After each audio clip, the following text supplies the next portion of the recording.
say good afternoon, salam alaikum, peace, love to everyone. Thank you for joining us on our show. 7-7, has it got better or worse? I'm honored to have such a distinguished lineup of speakers. Abdulhaq Al-Ashanti will be joining us later, but we have an counter-extremism expert, an academic who's been working in the field for many years, who advises many organizations in the field of counter-extremism is here. But before I interview him, I just would like to give us a few seconds silence to remember all the people who passed away at the 7-7 attack. May God bless their soul. We pray for peace, love to all their families and send our condolences to all victims. And we pray for peace and reconciliation with all communities. Okay, without further ado, I'm here with Dr. Lewis Herrington, an academic who works and studies a lot of subjects around counter-extremism. He informed me about his very interesting book. His book is amazing, and it's giving another insight into counter-extremism. Because suddenly, when you're speaking to so-called, I put that word in, so-called experts around counter-extremism, and I've mentioned your book and what you've been saying, they don't understand it because they put everything in a box. So, Mr. Lewis Herrington, tell us about you and the work that you do around counter-extremism, and how did you get involved in counter-extremism? Thank you, Ismael. I'm very grateful to be able to speak. Thank you for giving me a platform. I'm very grateful, especially as I'm now coming to the end of my book, the end of writing up what has really been, I suppose, a couple of years worth of research, Europe-wide. And I've really been in this field for 10 years now. So I got into it at the master's, in my master's degree, when I spent time in Palestine, and back here through my PhD. And it was really inspired by 7-7, you know, because I grew up in Dewsbury. You know, I grew up where the guys who carried out the London bombings grew up. I went to the same schools. You know, I went to the same community centers. You know, they were from my community. You know, working class lads from Leeds. You know, so that was always the puzzle that fascinated me, and it's taken me 10 years really to understand why men in Europe would give their lives for what we call a martyrdom operation. And for the last 3 years, you know, we're talking today about the UK context and 2005. Yes. Well, the difficulty back then in studying extremism and martyrdom is the amount of data, paucity of data. We didn't have enough data. So what we tended to do was clump together a guy who's blowing himself up on the London Underground with a young lad who's read Inspire magazine. And we say, well, what motivates him? Well, it must surely be what motivates him. So what we've done is, to get around the limit of data, we've just put everybody in the same pot. Yes. And it's led to some phenomenally wild programs like, you know, Prevent. Let's prevent 10-year-olds in school, you know. And because of that lack of data, there's been a whole load of frameworks and theories and all of this stuff. In the last 3 years, we've had more data. And for the last few years, I've been engaged in a European-wide project, which was to take every man who has actually carried out a martyrdom attack, put them into one data set, and study their lives. Now, there's only 80 men. And because there's only 80 men... So just to confirm, is that 80 men from Europe? Yes. Or 80 men from the UK? So okay. between, I think I've got the share, if this host is disabled. If I can share screen, I can give you a snapshot of what that data set looks like. Please. I think the admin will have to allow me to share screen. Hopefully he's listening in.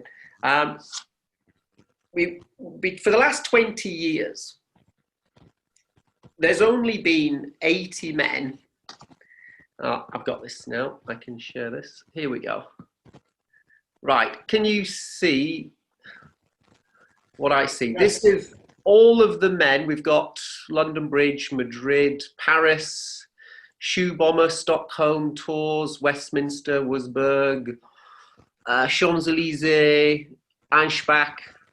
These are all the men that have attempted and for the majority succeeded. And they come, this is the target country, the heritage. And then what we did was for every possible variable we could think of, 1 or 0, we started gathering all of the data. And we've included criminal record, drug use, prison record, childhood dysfunctionality, absent father, absent mother, 2 parents, stable parents, raised in the EU. Were they unobservant before they embraced extremism? How old were they when they became extremists? You know, were they alone? Were they with friends? Was there any history of psychopathology? There was a high level of neurosis, not necessarily psychosis, but Yes. you know, narcissism, personality disorders. So we gathered all of this data and we put all this together.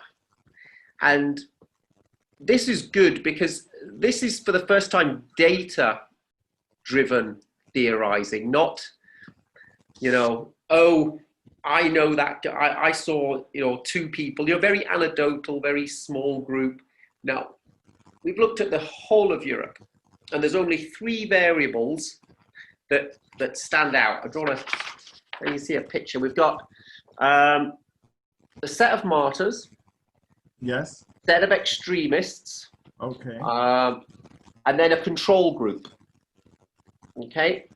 So 3 variables stand out across the 3 sets. In the control group, which is young Muslim lads 18 to 30, no involvement in extremism. Substance abuse amongst this data set is 5%. So anywhere in Europe, drug use by 18 to 30-year-old young Muslims, 5%. Okay. If you look at the set of lads who are involved in extremism, it's about 10%. If you look at the set of men in our study who did carry out martyrdom, it's 74%. Oh my gosh. So 74% of the 80 people who committed terror attacks were former drug addicts. My gosh. They were unobservant drug addicts who turned to a fellowship of like-minded extremists. Now that's one variable. The second variable is, of the men who do finally carry out a martyrdom attack, before they turn to extremism, they were unobservant. They were doing drugs, they were partying, they were sex before marriage, they were having a good time. Yeah. And the other variable that stands Rolling Stones. They're the Rolling Stones, you know, the Beatles. Yeah. You know, they were having a great time. And the other variable, so 3 variables stand out in the data set. History of substance abuse, unobservant, and having trouble in personal relationships. These 3 variables, and this is the important keyword, before. We're not talking about the guys when they were involved in extremism. We're talking about what was their lives like before they got involved. And why is that important? Because we want to, if this webinar is about how are we preventing people, how are we trying to encourage people to not go down that road? Well, then we need community-based solutions that effectively, you know, the solution is better understanding of Islam. The fact that if we look at the control group, the ones who did have a history of substance abuse, did get involved in extremism, didn't carry out martyrdom. They were the ones who had a solid grounding in Islam. They knew that that martyrdom wasn't a solution. They knew it wasn't going to give them the personal redemption, because that's what this is all about, really. It's rational. It's psycho-rational. I've got a history of dysfunctional behavior. I've made so much a mess of my life. My parents are full of shame. I'm full of shame. My family's full of shame. I can't continue. And I realized, you know what? There is a solution. I've come to believe that if I carry out a martyrdom operation, I'll be forgiven. Yes. All of redemption. The things I've done. It's all about rational choice, redemption. It's when I reach a point of hopelessness where, you know, I cannot continue the lifestyle that I'm living. You know, I can't go back to that substance abuse, but I can't seem to live with it. I can't live without it. I need something. And I've got so much shame. The secret for most of this is shame. It's shame. Shame is at the heart of this. You know, I'm so ashamed about how I've behaved. You know, take Salman Abidi in Manchester. Yes. You know, I mean, it caused so much trouble for his family. You know, he was so ashamed of a lot of that. I think he saw this as an act of redemption. You know, it's a chance to redeem myself, to show everyone, look, I'm not that worthless little loser that you think I am. And he fitted three things. One, he had a history of substance abuse. Two, he was highly unobservant until he became a wannabe jihadi. And three, he was having serious trouble in personal relationships. And we've identified those three variables as key indicators, you know. So in terms of what is the solution? I think one of the best organizations that's doing real work on the ground at the moment, Kick It in Birmingham. Mohammed at Kick It. You know, people, when they want to get free of that lifestyle, they need solutions. Okay. And if you ask yourself, in the Muslim community, if you've got a great deal of shame and substance abuse, what are the solutions available to you? You know, is there enough people saying, look, you don't have to be ashamed. You can make things right. You can make up for all the things you've done wrong by doing good deeds now. Yes. So this is the alternative methodology in dealing with young people who came from, i.e. gangs, i.e. certain addictions, whether it's drugs, whether it's pornography, whether it's alcohol.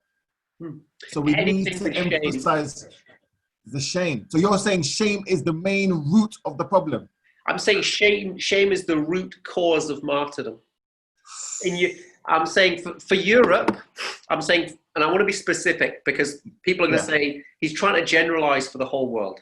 And I'm saying that for the 80 men in my data set, the ones whose lives I've gone over with a magnifying glass, the ones who we've been able to do trend analysis, for the ones that we have got their life stories laid out in front of us, for these men, shame is a big part of it. They are carrying out martyrdom.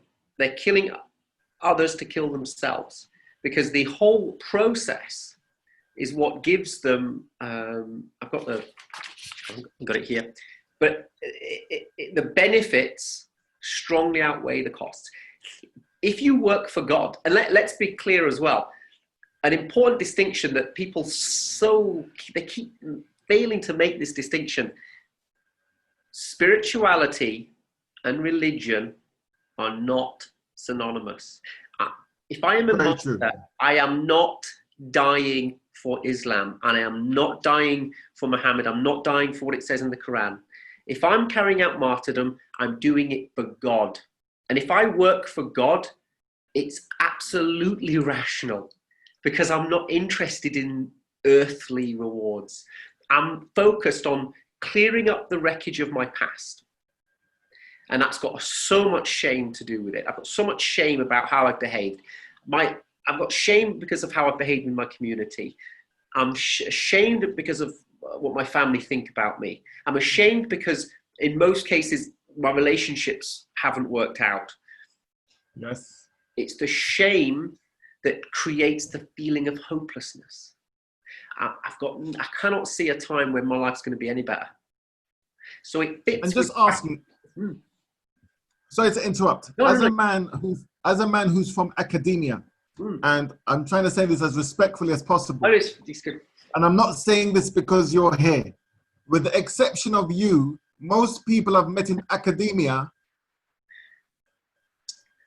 they talk a lot of rubbish. No disrespect, okay? Oh, it's true, I agree.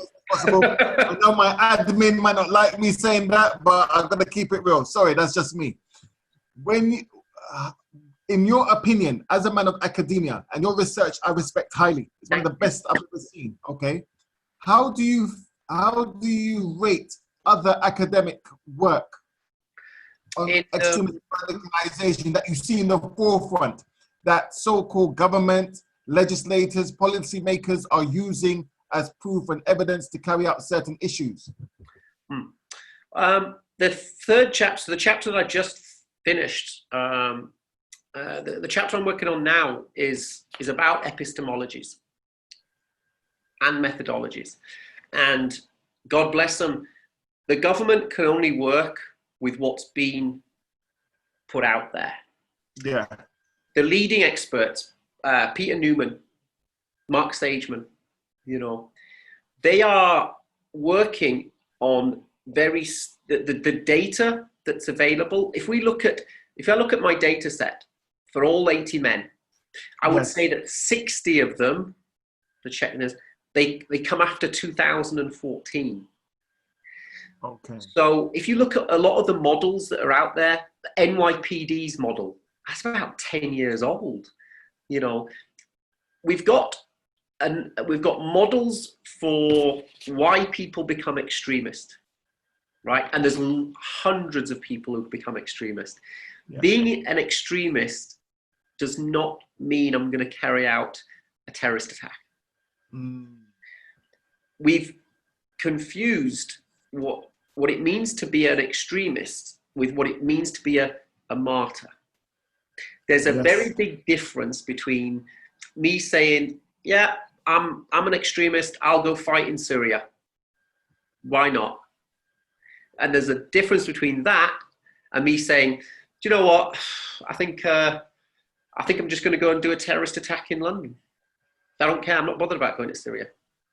They are two fundamentally different sets of individuals. And we've too long conflated them together. But I understand why, because we haven't had any data. And politicians want answers. They want answers even though we didn't have the data. This book is the first study that's based upon having actual data. And we've had to go across Europe to get it. It's needed. I've needed to look at the whole of Europe. And that whole of Europe, there's only been 49 successful attacks. And from 49 successful attacks, I've got a set of 80 men. And to build that data set took a long time. But until we built it, you can't see any trends. There's things that are anecdotal. In 2004, we knew that the three of the main people responsible for the Madrid attacks, we knew they were recovering heroin addicts, right? We knew that. But on its own, it was only a little fragment. We knew that the guys responsible for the Paris 2015, we know that they were struggling recovering addicts from skunk cannabis. We know that Khalid Massoud was a recovering crack addict. We had lots of anecdotal, and people say, yeah, it sounds like a good idea, but you know, they stopped doing those drugs when they started becoming extremist. Right, true. But that tells us nothing about what recovery from addiction actually entails. And actually, it's once you've gone into that, you know, this idea that you can suddenly just get well by, you know, without any kind of psychological intervention. You know, the people that I interviewed for the book in Narcotics Anonymous, this is a lifelong struggle. This is a lot of psychotherapy. You don't just suddenly stop, you know, a drug problem or an alcohol problem. It doesn't just magic away. It has long-reaching implications. And actually, most people said that when the drink and drugs stop, that's when the psychological problems begin. So just to ask, as someone who's done the research, on average, how long does it take for someone to fully recover from being a recovering drug addict? Yeah. Time is not so much the factor. It's like saying, how long does it take somebody to grow up? Well, if there's a difference between physically growing up and mentally growing up, emotionally growing up. You know, I know people who are in their 30s who still act like teenagers. It's the same thing with recovery. If you're not engaged in an approved program, say CBT, psychotherapy, if you're not involved in 12-step programs, if you are not engaged in a structured psychological intervention, the only thing that you are is that you have stopped smoking cannabis. And that means that you've done nothing to undo the guilt or the shame. So all of that guilt and shame that's been accumulating in the life of Salman al-Bidi, years of guilt and shame, he's still got it. He's still got it in the 6 months prior to the Manchester Arena attack, because he hasn't done anything. And if you've got a guy who's no longer got access to drugs, who's no longer using drugs, which for many people is the solution, not the problem. He's dry, he's not using drugs, he's still got all of the guilt and the shame, compounded now, and then somebody comes along to him in Libya and says, how would you like to get free? How would you like to get free of all the guilt, all of the shame that you've caused your family, all of that stuff that you've done? I can give you an instant solution. That's how martyrdom, I went through a lot of the old magazines from the 90s. They were called Al-Jihad. And all of these magazines, they were edited by Abu Hamza al-Masri, the guy with the hooks. He's now in Supermax, Colorado. He's the teacher at my uncle's house. Wow, there you go. That's how I got involved in this work, yeah. That's how you're involved. Well, you might have seen copies of Al-Jihad. Yeah. And Abu Hamza, he used to constantly bang on. He would say, look, you know, if you are struggling with guilt, martyrdom is the solution. Same message that was coming from Omar Bakri Mohammed. If you cannot stop using drugs, martyrdom is the solution. I mean, this is from the 1990s. I've got the magazines, the 1990s. You know, it's dedicated. Martyrdom is the solution for anybody who is struggling with guilt, shame, and remorse. If you're feeling bad about you and you can't make things right, martyrdom. And it makes sense because we're talking about forgiveness of sin the moment blood is shed. The moment. And it's not just that. You know, if you look at the narrative, if you carry out martyrdom, if you put your hand up, it doesn't matter if you succeed or not. You just have to try. I take action, God takes care of the results. You take Richard Reed, the shoe bomber. He's unrepentant. He said, it doesn't matter if I have to sit in this prison for 40 years. I've already got what I wanted. What I wanted was martyrdom, and I've got it, even though I haven't died yet. I take action, God takes care of the results. So for a lot of these guys, take Michael Adebolajo. He's running at the policeman with an unloaded gun. What's the first thing he says when he wakes up in hospital? He's furious. He says, now I've got to wait for the rewards, right? I've got to sit in prison for 40 years, because he didn't get what he wanted, which is that instant, he's already made the decision. He's already given his life. Yeah. He's already believed that he's going to get all of the rewards, and he had a lot of guilt and shame. He had like 6 children by 6 different women. He had so much shame. Yeah. In court, he said he'd been clean for 2 years. And I think he was. And I think what's happened is he's been clean for 2 years, but the guilt and the shame is ripping him apart. Yeah. And he can't cope with it. And it's like, how do I get free? Well, for 10 years, as a poster boy for ALM, for 10 years, he's been told, jihad or martyrdom, die on the battlefield, you're forgiven. Yes, because he was regularly sent to to Afro-Caribbean Muslims around South London, Greenwich, Lambeth, Brixton, Harlesden, Northwest London, and Wembley to recruit Afro-Caribbean boys to ALM. Yeah. Also, there's reports, according to my sources, that he tried to join Al-Shabaab. 6 years, and he complained that he was actually abused in a Kenyan prison because of when he got caught. So this goes with your shame, with what you're saying. So with regards to the shame element, do you think that is related to the trauma and mental health? Where do you stand with trauma and mental health having absolutely so one of the 100 complex trauma, the term is quite new, it's a couple of years old. Individuals who've grown up in a house where they've never really felt that their emotional needs have been met, because often they grew up in a house with lots of other brothers and sisters. And it's not that their parents don't love them, it's that there's not as much love to go around. And so what you find is, Tim Fletcher talks about complex trauma. He says that if you've grown up with complex trauma, you are going to struggle in personal relationships. All of this study, most of the men in this study, 80%, had never had a girlfriend.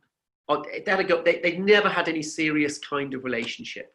Okay. Because they didn't have relationships are for grown-ups. They're not for emotionally stunted children. And that's what many of these guys were. They struggled in personal relationships.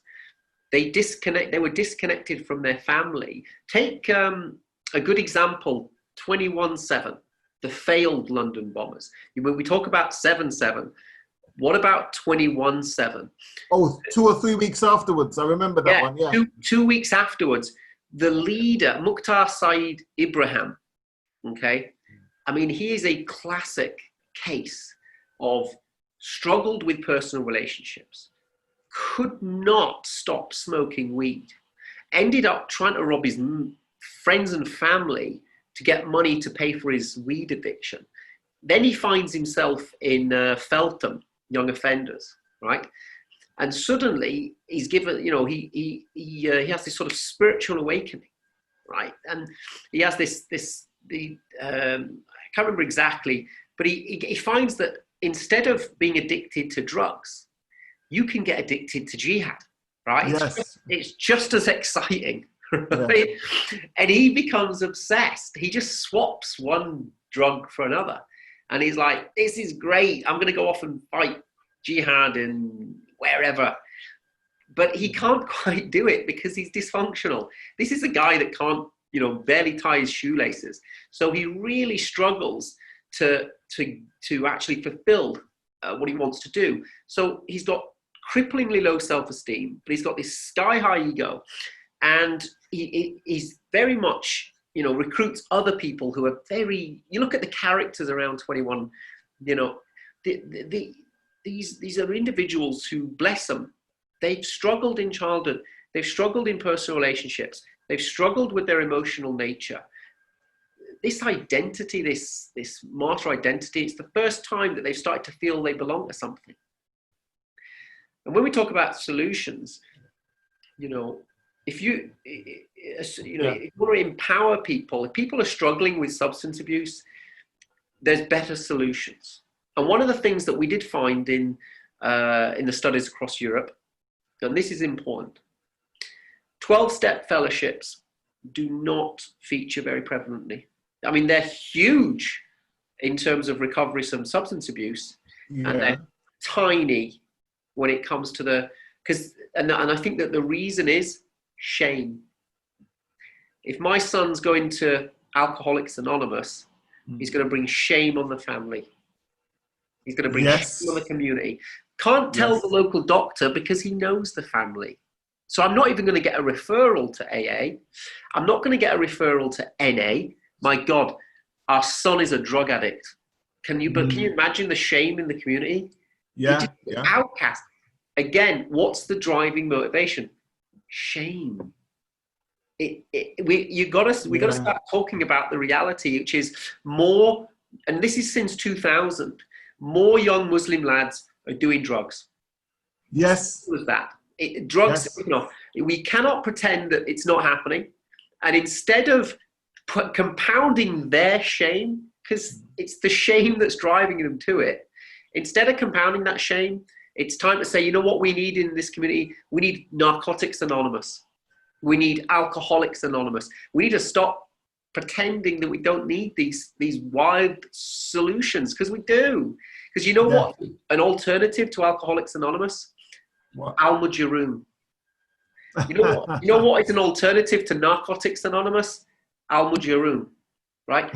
Fellowship, structure, friends, right? Everything that you should be getting if you've got a drug problem, which most of the men in my data set did have a problem.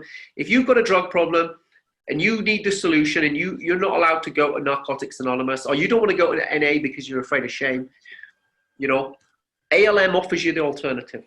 Friends, fellowship, prayer 5 times a day. It's very similar to Narcotics Anonymous, right? You know, that's the thing. And again, and I want to be clear, I am not talking for extremism generally.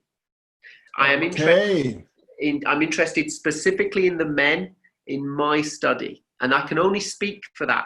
I could be wrong about the larger extremist community, but I'm saying the ones who go on and actually go and do the deal, they're the ones that we need to be concerned with, and that's the important thing. And when you look at I'll end on this, extremism generally. Let's take the guy in New Zealand that shot up the mosque. Let's take Darren Osborne, who drove a van into a group of Muslims outside Finsbury Park Mosque. Both of those two, history of substance abuse. Look at Darren Osborne was a member of AA. Look at that. Look at that. I'm going to ask you, as Abdulhaq is just coming in, which is, we're proud and honored that he's blessed us with his presence. Assalamu alaikum, Sheikh. Thank you. Before we come back to you, Abdulhaq, what would be your advice to policymakers, and on a policymakers level, and to community leaders on how to challenge this issue head on? I would say deal with the shame first. It is the shame that allow young people to know that there is no shame in the behavior that they may have begun. That the shame of being in a gang, the shame of substance abuse, the shame of premarital sex. If you don't allow people to talk about these and get support for these things, they're going to internalize that shame, and they're going to look for solutions outside of the community. They're going to be pushed to the periphery for fear of being able to talk about it. And it is the shame that flows throughout the radicalization process. In respect of the men in my study, I can't speak for a whole of the community. Thank you very much, Dr. Lewis Herrington. But please stay. We need you here because we're still going to come back to you, yeah? So make yourself comfortable. That's all right. Yeah, have a cuppa. Make yourself at home. Make yourself at home, mate. Make yourself at home. Okay, I'm honored to have our next guest. He's an author, an academic, a lecturer, a community worker, a community advisor to many community grassroots organizations and practitioners around the UK. His name is Mr. Abdulhaq Al-Ashanti. Assalamu alaikum, my brother. Wa alaikum salam wa barakatuh. Alhamdulillah, thank you. You're here, and we're honored that you're here. May Allah bless you. As a person who does some work, who's been working in counter-extremism for over 18 years, is it fair to say? Yeah, about that, yeah. 18 years, yeah. You've authored numerous books that I believe that people who are interested and want to know more about counter-extremism, I believe they should know about your books, especially about certain hate preachers where you've gone into certain depths. Can you please tell us about some of the work that you've done around your authorship and publishing, please? Bismillah and alhamdulillah. Nahmaduhu wa nasta'inuhu wa nastaghfiruh wa na'udhu billahi min shururi anfusina min sayyiati a'malina. Man yahdihillahu fala mudilla lahu wa man yudlil fala hadiya lahu. Ashhadu an la ilaha illallah wa ashhadu anna Muhammadan abduhu wa rasuluhu. Amma ba'd. So, all praise due to Allah. Thank you very much as well, Ismael, for this, for organizing and hosting this event, where we can maybe discuss some issues which have sort of transpired, we could say, post. I think the topic is post 7/7, but actually a lot of the issues surfaced actually pre 7/7 actually. So I mean, some of the work which we've been involved in the communities, we could say there was a lot of these harmful narratives were already, as you were probably fully aware, they were actually around in the 1990s, and I actually came across it myself in my own time. Some of these ideas and some of this narrative, some of the key themes of this narrative were quite popular, as you're aware, and you've kind of alluded to some of that in terms of some of the individuals, some of the ideologues who were active in London during the 1990s. Due to which some of these themes were around. So themes such as, for example, that one which was popular was that the UK and other sort of non-Muslim countries are actually abodes of war, Dar al-Harb, in which, and as a result of which, all kinds of criminality can be participated in, and all of that is all fully justified as long as it's going back to contributing to the so-called jihad. So that was something which is common, and that led to people who we're aware of, people participating in robbing, stealing, armed robberies, burglaries. Basically, essentially, it was just a justification, or the narrative provided a justification for someone to continue with criminality, essentially. But this was actually being justified now with some kind of recourse, or an apparent recourse to justified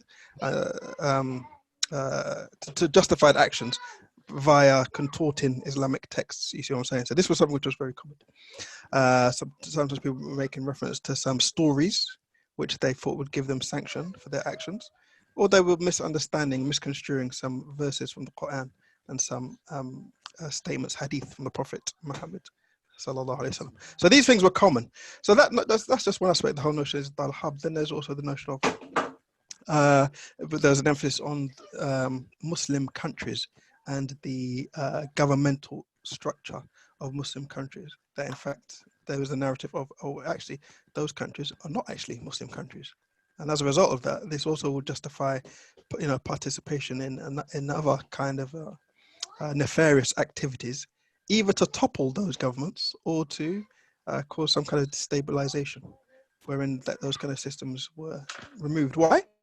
Because the narrative says, those countries, they don't rule by what Allah has revealed. It's hukum bighayri ma anzal Allah. It is rule other than God's sovereignty, and as a result of that, those regimes and those systems and those governments need to be toppled. This was again something which was very common, as I'm sure you're aware, being from West London. I'm sure you're aware that was something which was a very common narrative. So these are the things which we had to deal with in the 1990s. So before there was any kind of concern, when these ideologues were granted safe haven and refuge in the United Kingdom and living very handsomely from Her Majesty's benevolent welfare state, these were the kind of things which we had to deal with. You see what I'm saying? These narratives, and we have to sort of challenge these narratives head on, robustly. I would say, I think, as you're aware, that there was probably more. There are certain communities I would say were more astute and more aware of those narratives.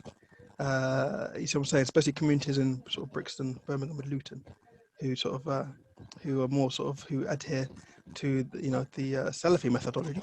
They were very credit where credit is due. I think anyone would be rather unjust if they didn't give credit where credit's due and say that these the Salafi methodology has been at the forefront in terms of directly challenging those kind of ideas before it became a fashion trend to do so post 9/11. Wherein post 9/11 became a sort of a fashion trend for everyone to then always come out and say, "Yo, yes, I condemn extremism and I condemn this and that and I condemn this and that." And an interesting story with regards to that, Ismael, I think I've told you before, is that where we is that when I at the time when Brixton Mosque. So this is in 2002, when the whole story of Abdulrahim Richard Reed, the so-called shoe bomber, came to light.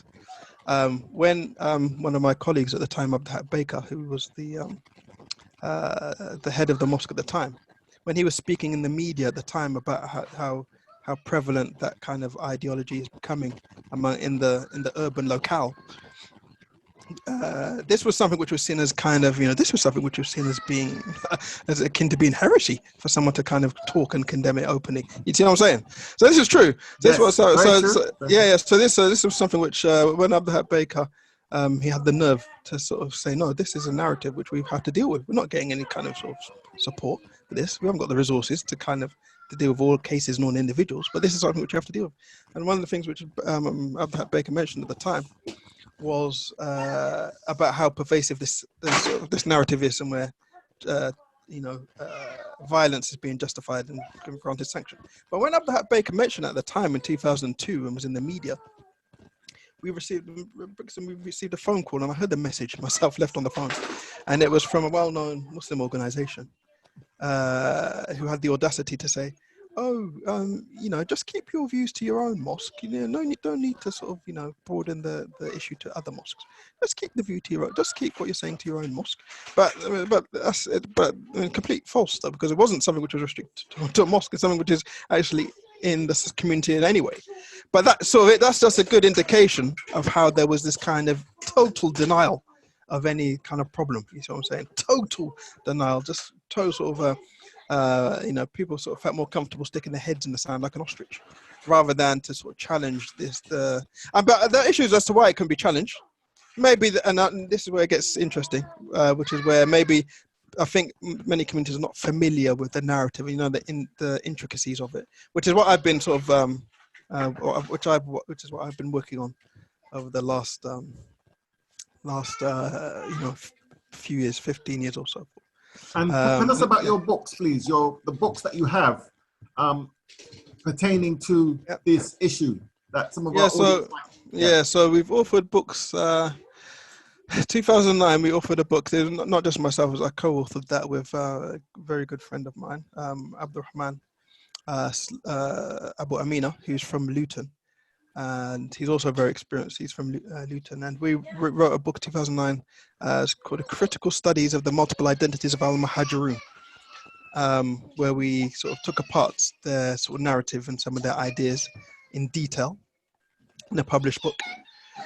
We also authored the two of us again. We authored in 2011. In 2010 we both also wrote a book on Abdullah Al-Jamaiqi, or who's also known as Abdullah Al-Faisal Al-Jamaiqi. So we wrote a book on him as well, and his erroneous and specious ideas. We also took those apart. And then 2011 as well, we deconstructed some of the ideas of Anwar al-Awlaki, who was becoming very popular. Anwar al-Awlaki started off very moderate and was a moderate preacher. And in fact, he was so moderate, I think in the late 1990s, actually, it was Abdullah Faisal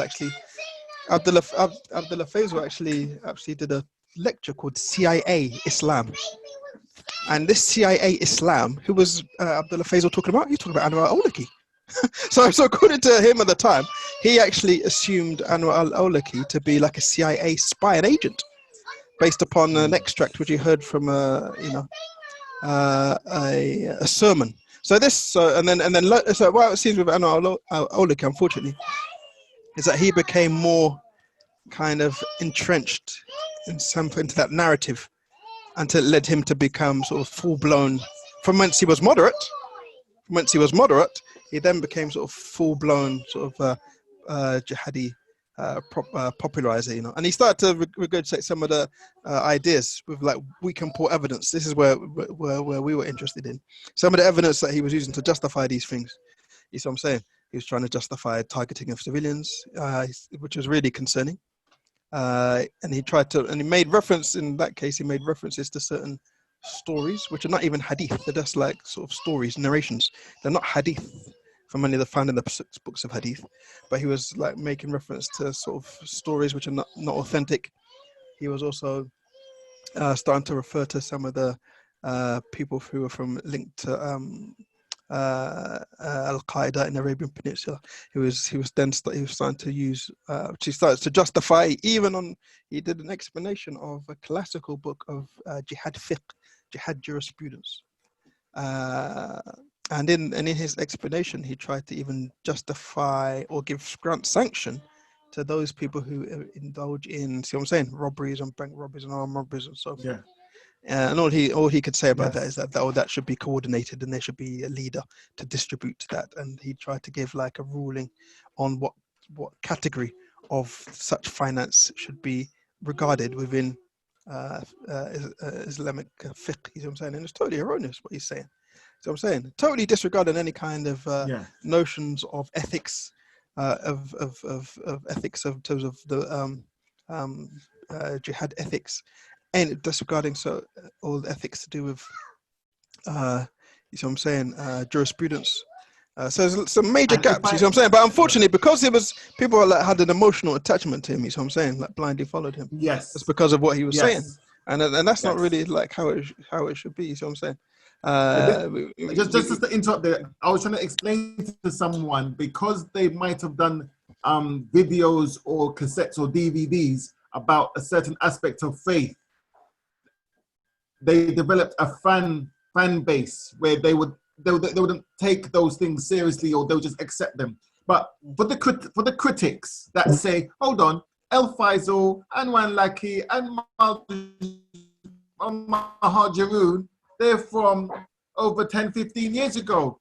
They ain't no threat now. What would you say to someone who says that? Abdulhaq Al-Ashanti. No, I mean, first of all, their audios and stuff that still abound. That's the first thing. The main thing. Their audios and their cassettes and their ideas are still abound. They're still very popular. You know what I'm saying? That's the first thing. The second thing is that even though, disregarding their lecture and their tapes, the narrative is essentially the same. Narrative is essentially the same, you see what I'm saying? There might be you could say some slight little differences between them and other fanatical groups, you see what I'm saying? But the core ideas of the ideologies, they're still the same. They regurgitate themselves every so often, you see what I'm saying? And we know that the first ones to come with these ideas were the Khawarij during the time of the companions of the Prophet Muhammad. Peace be upon him, you see what I'm saying? They were the first ones to come with it. But why it's concerning is how people, they attach themselves to people who have scant knowledge, and this is where it's a calamity. You see what I'm saying? I mean, the Quran says, "Fasalu ahla dhikri in kuntum la ta'lamun." Ask the people of knowledge if you do not know. And unfortunately, those people that became regarded as being sort of qualified people with requisite knowledge in Islam, when they didn't have the requisite knowledge to kind of speak and issue such pronouncements. This is where it's really worrying from our perspective. You see what I'm saying? And then as well that they were speaking without knowledge. So, and we know that this is about the people who speak without knowledge. Prophet Salam also mentioned that in Hadith, that they were way better. And as someone who advises mosques in communities, especially urban communities, on counter-extremism and radicalization, what would be your advice in general to mosques in a post-COVID world, as it were, in challenging extremism, radicalization? I mean, I don't really think I'm really qualified to impart any sort of advice to You're being people. too humble. But from what I see has worked in the past is mainly being keeping on your toes with regards to what the core narrative and the ideas are. You see what I'm saying? This is the main thing which I'm concerned about. Most of the serious research in any case does emphasize that a lot of extremism doesn't actually take place within mosques. They occur away from mosques. You see what I'm saying? They occur, in the shadows. They occur off the radar. You see what I'm saying? They're hidden. These transcripts. These are hidden transcripts which are off the radar. They're not things which are going to be openly expounded upon within the mosques. So most serious research, academic research as well, has noted that much radicalization doesn't really take place in mosques. The only instance where you could say it has taken place in a mosque, there are a few anomalies, like with Finsbury Park when Abu Hamza was running it. But other than that, radicalization and extremism doesn't really occur within the mosque setting. There has been, and that's kind of a hallmark as well, that that there's poor academic research, as if they start saying that mosques play a role in that, when it's not really the case. So I think so as a result of that, it's important for mosques to kind of also maybe have an outreach element. You see what I'm saying? Where they're aware of what's going on in their area, their surroundings, and in what the narrative is in the arena. If they're unaware of that, if they're not privy to what those narratives are, they're already going to be off to a bad start, as far as I'm concerned, as far as it appears.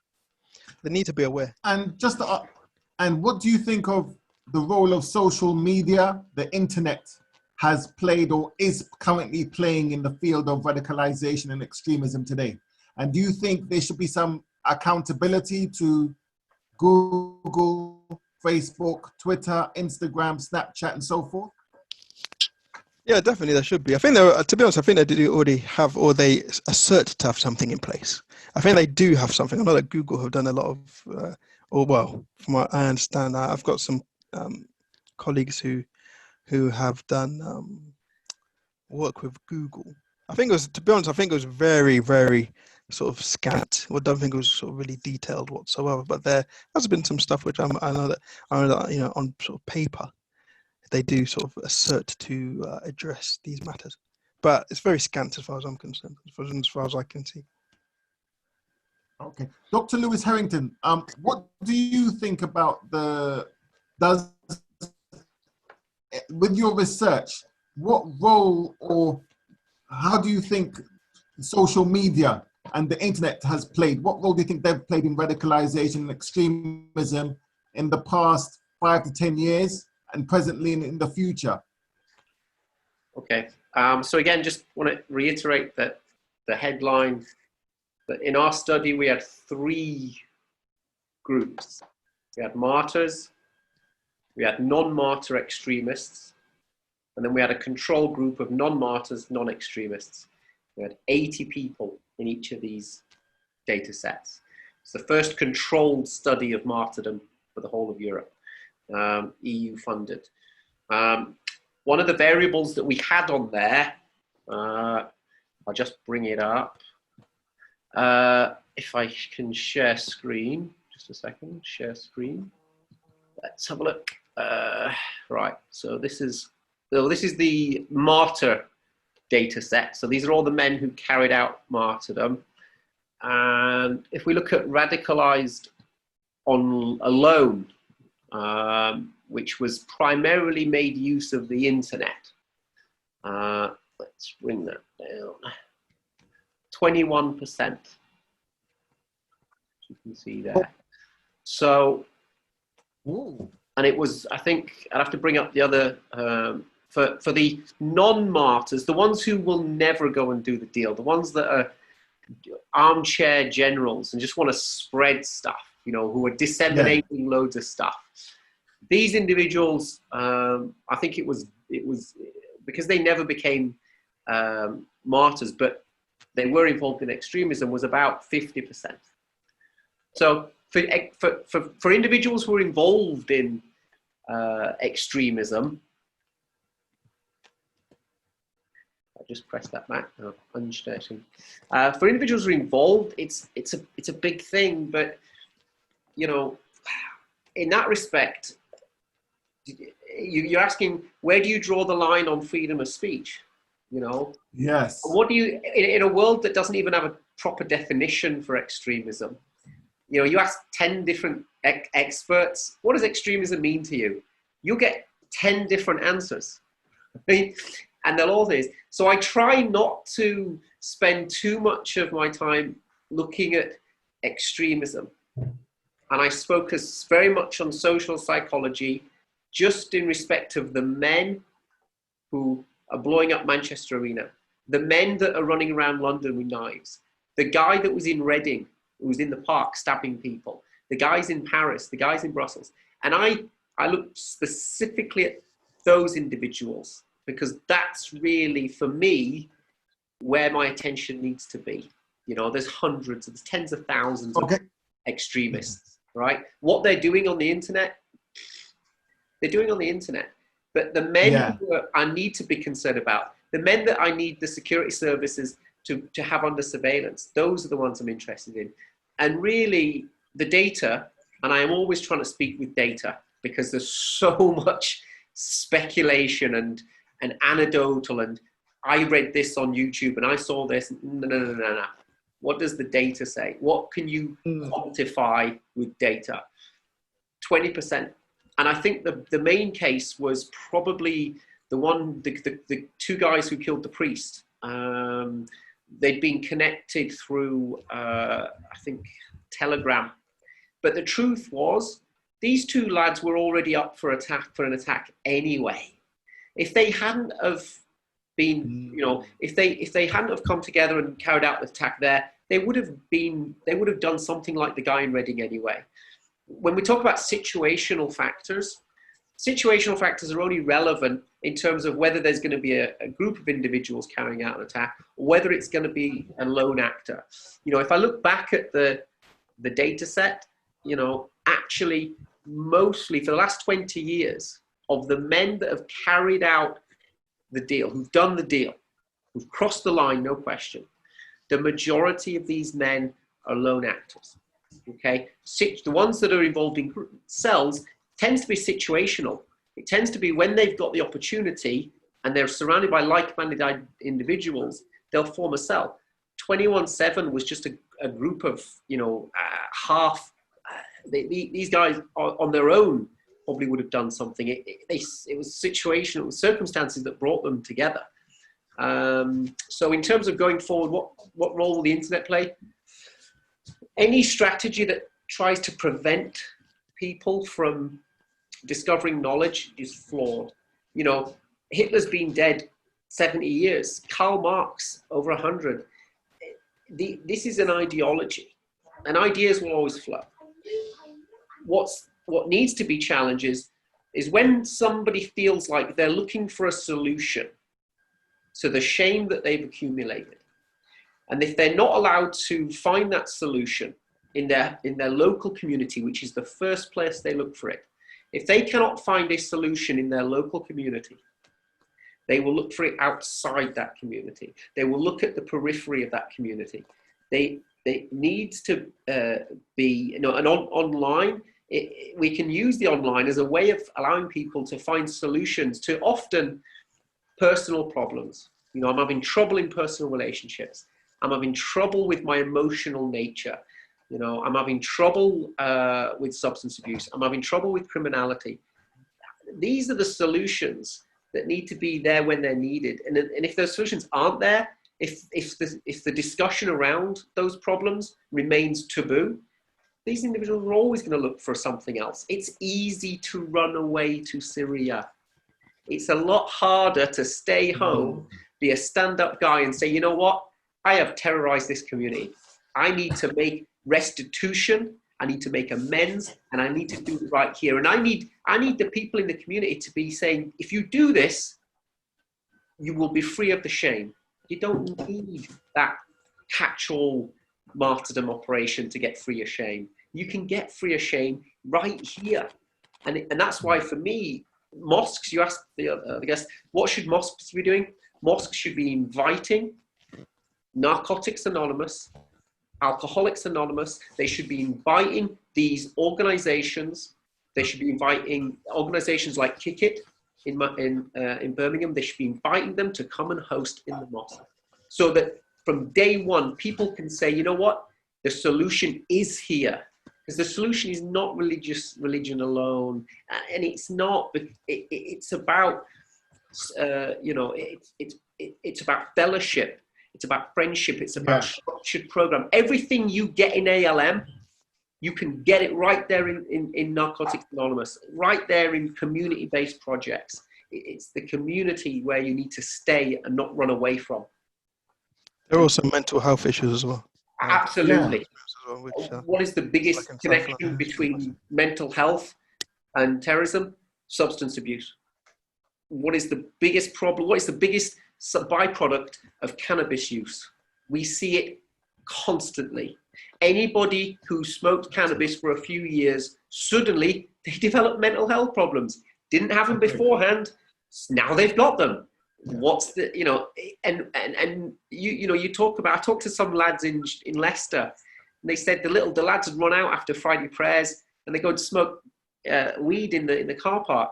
You know what? 20 years ago, cool. Now we're dealing with a drug that is 20 times more potent, causes 20 times more trouble. You do not need to smoke skunk cannabis very long before you are absolutely crazy enough to run around Reading Park stabbing people. Yeah. Also, Abdulhaq, could you give us a little more insight with your views and opinions of mental health and extremism radicalization, and a case study, if you can? Well, I'm not sure I could give a specific case study, but there are definitely issues to do with mental health. They crop up, I'd say, generally in the community. They do crop up in many of these. I think some of the names which I saw even on the list of Lewis there, is that some of them had actually quite severe mental health. Some of the individuals on that particular list. I think that needs to be taken into consideration. It's something which isn't. This is important for our discussion. It's something usually which isn't taken in, which hasn't actually been. I'm sure the two of you would concur with me. But over the last 20 years, mental health issue as it relates to AQ inspired terrorism or so forth hasn't really come up, but it comes up for white supremacist fanatical terrorism. It always comes up there, but it doesn't come up when if you notice, it doesn't come up when it's any sort of terrorism which a Muslim has committed. That doesn't really kind of get as much sort of airtime. Whereas in other cases, that's kind of get sort of more airtime. What's happened to this in angelic young boy? This blonde angelic young boy. What on earth could have happened to him? But you don't get that same thing with when you see what I'm saying? No. I mean, there should be some parents. There should be some sort of parents. I think that's to do with the dominant culture and dominant mass media. I think that's probably why. But that doesn't really come up for those things where to be honest it should do. If there's a mass shooter, which in mass shooter also is Islamic speaking, is also a terrorist. You see what I'm saying in terms of what they do. So those also need to be. But it's kind of sometimes like when there's those kind of. I think that there's a little bit in the popular culture and the media of the other. There's like an othering more of that kind of terrorism, whereas sort of white supremacist terrorism doesn't largely have. I think that the security services, obviously they've given it a concern, especially of late. But it's just like something that haven't. before we go to Q&A, the last question is, do you see any future threats? I.e., do you see a resurgence of what's the call? Boko Haram, sorry, not Boko Haram, Al-Shabaab, IS, and the current situation in Libya, and also we have Abu Saif, that's based in the Philippines, where there have been reports that people from the UK are going there to join certain groups. Do you see these present threats or future threats coming back to the UK in the near future? Lewis, first. So again, I always speak with data. If I look at the data set, what percentage of the men in my study for Europe, so this is men who've carried out martyrdom over the last 20 years, what percentage of these individuals had fought overseas in jihad? 30%. Okay, so it's only 30% that have gone out there. Why? Because for the most part, these guys struggle just to live in their own community, let alone go off and travel. So it's a very small percentage. And again, that's just what the data said. In terms of the wider data set, that's all individuals involved in extremism. The number one goal, if we look at Al Jihad magazine, if we look at the discourse, all of the literature, what is the number one goal for everybody who's involved in the sort of Islamist fellowship? Go fight jihad. Go wherever you can. Gotta go. Go Afghanistan. Go to Syria. Go to Iraq. Go somewhere. So it's likely that there will be individuals from the UK, from Europe, who will continue to do this. They've been doing it since Bosnia, since Kashmir. It's my father did it, my uncle did it. So there's always going to be that generational thing. But again, we must not conflate that group of extremists. Being involved in jihad is not a necessary precondition for martyrdom. In fact, 70% of people who carried out martyrdom in Europe never went to Syria. They never went to Iraq. They never went to Afghanistan. So if they do, they do. But we shouldn't put all of our energy into trying to follow these people, follow them when they go there, follow when they come back, because that's not what the data says. And I think it's very important, now that we've got the data, that everything we do is evidence-based. Because instead of speculating, well, if he's been to Syria, well, he must be a terrorist. He's not. Yeah. It doesn't make you a terrorist. Lots of reasons to want to go off and fight jihad. Most have nothing to do with wanting to come back here and do anything that we would define as martyrdom. These groups, I'm sure people will continue. The same as young British lads will continue to join the British Army. The same as older British men will continue to join the Foreign Legion, right? Yes. Sometimes blokes just like fighting, right? And it's got nothing to do with terrorism. Often it's about band of brothers. It's about masculinities. It's about the need to feel some excitement in my life, and often the reasons for going off to Syria had absolutely nothing to do with it. Terrorism. And before we go to Q&A, Abdulhaq, I'll give you the last question. Abdulhaq Al-Ashanti, the last question is, what advice would you give to someone who might have a friend? I don't think he can hear you. I know the missus comes first. So don't again. Right, what advice would you give to someone who has a friend, family member, acquaintance, an ex-school student who's abroad and they want to come back to the UK? What advice would you give to a parent who has a son or daughter who's in the Syrian camps, who's joined Al-Shabaab or who's joined another extremist group abroad, and they want to come back to the UK? What advice would you give, Abdulhaq? What, to the family, you're saying? Advice to the family. Pardon? Advice to the family. Yeah, to a family or even a friend. Like recently, there's. I mean, I can't comment on the specifics on the legalities of that, because I'm not sure what the legalities of that are. Yeah. But in terms of if someone had like an associate who was inclined to that, and definitely to advise them of that with regards to what that narrative is about, and how the error of that of those ideas. That's what the first thing. I'd also maybe try and put them in touch with people who have, if you have some understanding of the narrative or some of the evidences which are utilized to propagate that. That's what I would say first. But they should. That's what would come to mind firstly. I just wanted to touch up which Dr. Lewis mentioned, which is even though the vast majority of the people who may have gone away overseas to participate may have inclined to the jihadi takfiri narrative. There was a few, even though not many. I sort of, from my understanding, not that many, but there was a few who didn't actually also adhere to that jihadi narrative, and they were inspired more by kind of, you could say, like a humanitarian aspect of sort of helping the sort of weak and oppressed, especially like in the case of Bosnia and so forth. I just want to add a little sort of Agreed. note there, yeah, regards to that. Okay. Yeah. All right. So even though we've got a few minutes left, we're going to have some Q&As. Are there any Q&As from the admin? I'm going to read some questions. Hello, please feel free to share. Can we have from there? Can we speak? Okay, there's a question. What advice would you give to someone who wants to start up their own counter-extremism project in their community because they don't see anybody doing anything? Question.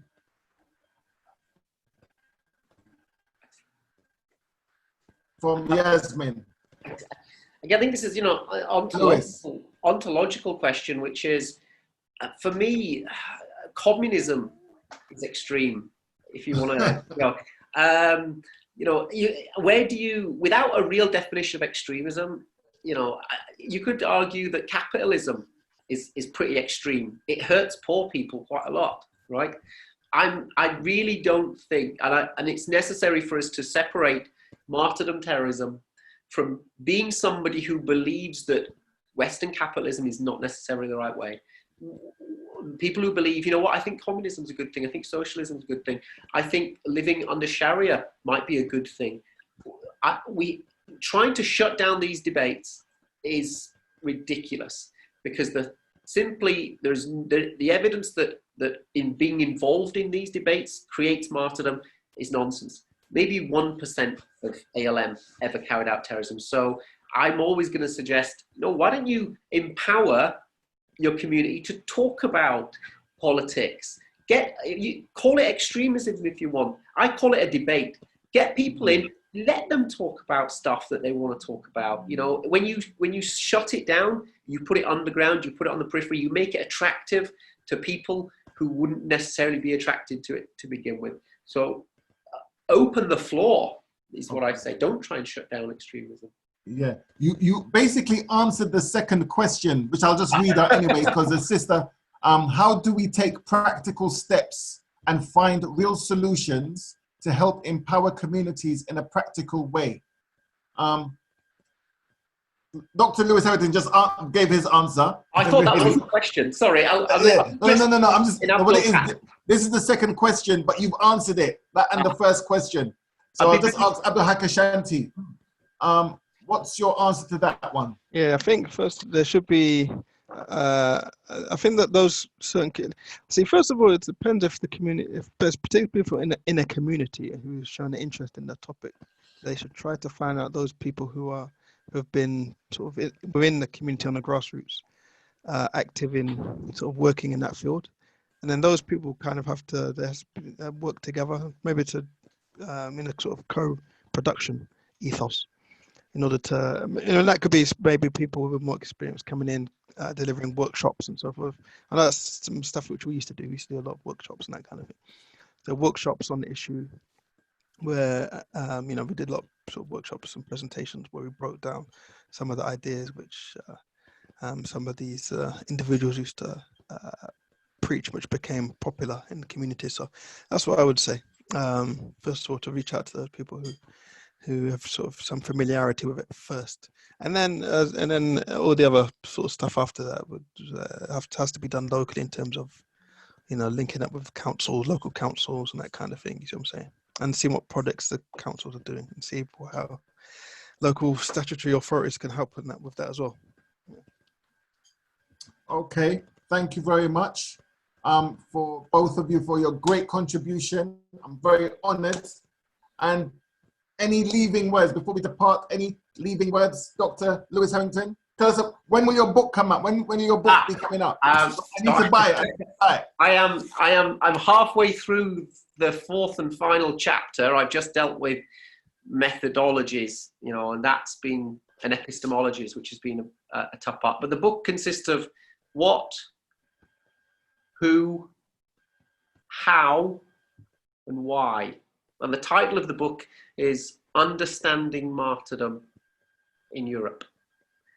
That's should be hopefully done by end of August and then published later this year. Understanding Martyrdom in Europe. And it's based upon a study of 20 years, specifically on the men who've done the deal, not on anybody else, on a data set of people who've done the deal, and it's with a control group. So it's not just this matters. Why does this matter? How does it compare with the control group? And that's the offer. So hopefully it will finally bring, it's based on about 10 years study, and God willing, it will be of use to the community. I hope so. It will be. Thank you for inviting me. I'm very grateful. God bless you, brother. Thank you, my brother. Thank you, Blessings, and we speak soon. Stay blessed. Abdulhaq Al-Ashanti, before you go, any leaving words? And you remember that thing you sent me, the thing about the far right, extremism, and you were looking for sponsorship for it. Do you remember? About Tommy Robinson? Yeah. There's a project where some people are involved in something with dealing with that narrative. Please tell us about it before you go, and can we more about you? So a few of us were doing some research with regards to that narrative too, and some of the core aspects of the sort of white supremacist narrative, looking at sort of notion of the great replacement theory, sort of paranoia with regards to this sort of paranoia which there is with regards to sort of and focus on Muslim reproduction, some of which is sort of trumped up in many cases. And then sort of, so we're looking at that phenomenon as well. And then also with regards to some of the key people who have sort of fed in to that, who are actually quite popular, actually, quite deemed as quite mainstream, actually. But over the years, I also fed into that sort of narrative. So, you know, people like Melody Phillips and her book, London, which is a terrible work, to be honest, in terms of some of the ideas which it propounds. Battior, who came up with the Vimitude conspiracy theory, and many others as well, actually fed into this kind of slowly but surely, they actually fed into the white supremacist narrative. I mean, Anders Behring Breivik, the terrorist from Norway, in his quasi-manifesto, actually quotes Melanie Phillips' London. So that just shows how harmful some of these ideas are coming. So we look and tackle that as well. You see what I'm saying?